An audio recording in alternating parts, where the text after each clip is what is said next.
السلام عليكم. هذا نداء للشعب الجزائري اللي ناوي يروح يتفرج كأس إفريقيا اللي غاينظموها في مملكة بوسبير. قلت لك غاينظموها لأنه مازالها مبنية للمجهول. راهي كما واحد ناوي يتزوج وما موجدش نفسه، يعرضك في جوا من بعد يقول لك اني لله حتى الأوت. المهم هذا نداء بالمقاطعة، لأنه نتايا كمشجع جزائري لازم تعرف بأنه عندك وزن وعندك قيمة، لأنه أي تظاهرة رياضية تحضر لها راح تخلي فيها البصمة واللمسة نتاعك.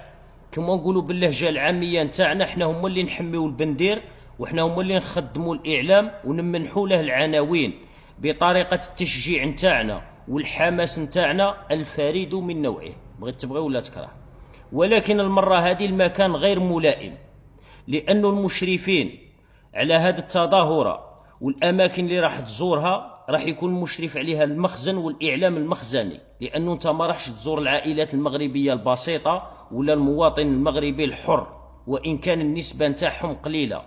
يعني المكان غير ملائم. لربما تكون في الملعب وتبغي تغني الشعارات نتاعنا دوك المعروفين، على سبيل المثال فلسطين فلسطين فلسطين الشهداء فلسطين، ولا تزيد تتهور وترفع الرايه نتاع فلسطين. ما يبغيوش الامر هذا، عندهم حرام شرعا في المملكه نتاعهم. الملك يتغاشى، الملك يبغي يسمع سيلين ديون وشويه حساس، تغني لها على فلسطين. الامر الثاني، الكاميرات راح يتبعوك من المطار حتى لغرفه النوم حتى المرحاض، وفهمها كما بغيت. الامر الثالث، انت راح تتجول في الشوارع وكل قنت تتمشى فيه يخرج لك سواديزون صحافي. واش رايك في اشعه الشمس المغربيه؟ واش رايك في ضوء القمر المغربي؟ واش رايك في الاكسجين المغربي؟ واش رايك في الزلزله تاع شلف المغربيه؟ واش رايك في العشريه السوداء؟ العشريه السوداء ويطمعوا فيها. يعني هاد الامور راني نذكرها لك باه تتفكر باللي التاريخ القديم ومازال ما سلكناش معاهم.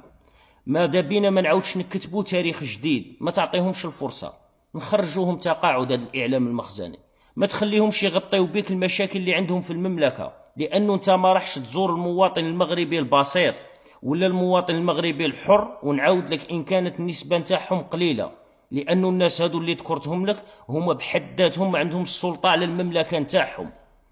يعني هما وغادي يتفرجوا هذا الكاس هذه من المنازل، ما تمنحوا لهمش فرصه، لانه انت هو المستهدف. وكانه كاس افريقيا هذه مبنيه على الجزائر. راه عندهم مالي بوركينا هو ديجا كان يقول لك تحيا مالي، الله يدفق قله العسل بيناتكم.